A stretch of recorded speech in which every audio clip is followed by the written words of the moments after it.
Sometimes there isn't a MIDI keyboard available when you need one. So let's take a look at how you can use your computer keyboard instead. I've got exercise 8 from chapter 3 open if you want to follow along.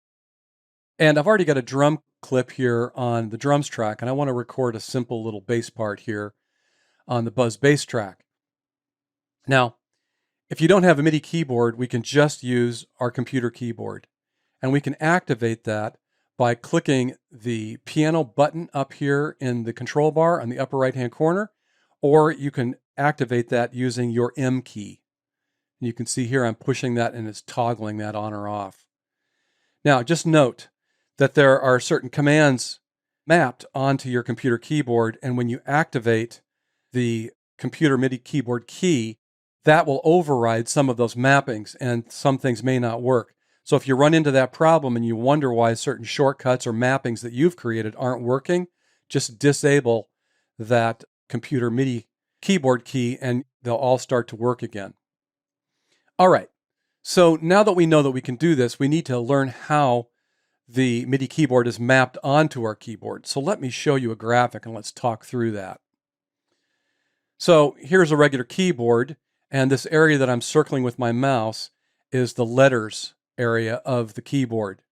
And this letter here next to the caps lock button here would start with the letter A, and this is where the white keys on the piano are mapped. So that A would be instead the note C, and the next one over, the letter S, would be the note D, and the next one over, the letter D, would be the note E, and so on and so forth across up one octave. Now above that, on the row that starts with Q, the letter W would be a C sharp or a D flat.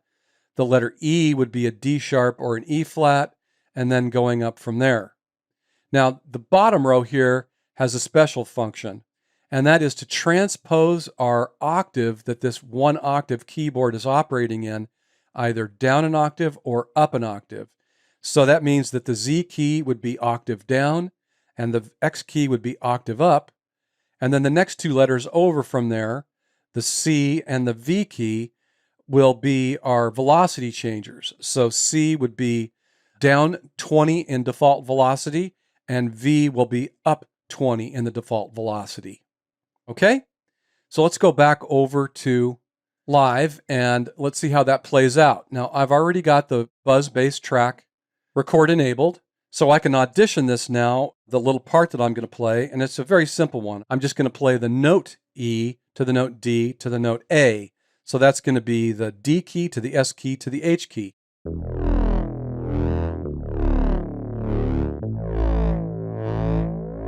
Like that.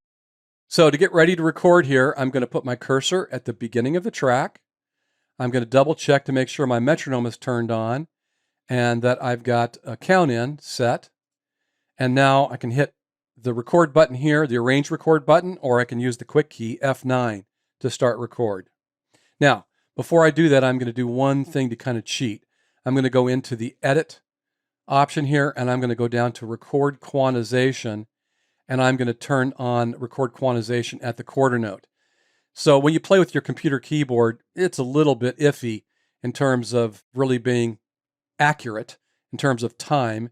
And so I like to use record quantization when I do this so that it automatically snaps notes over onto the closest rhythmic increment that you're looking for.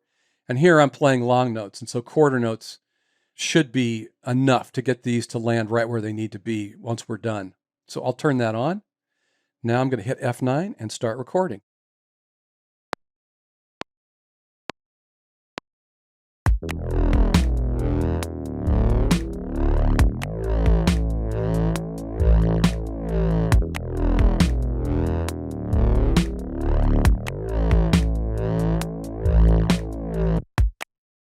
All right, so we've got the part recorded. Notice down here that we're not quite at exactly 4 measures, so I'm going to bring the out points on the loop over here to measure 5 so that the loop is the right length, and then I'm going to come over here and I'm going to enable the loop button. So now I can come up here and I can trim this out so that I get that the right length. So the next time you get an idea and all you have is your laptop, just use your computer keyboard to play the notes into your live project.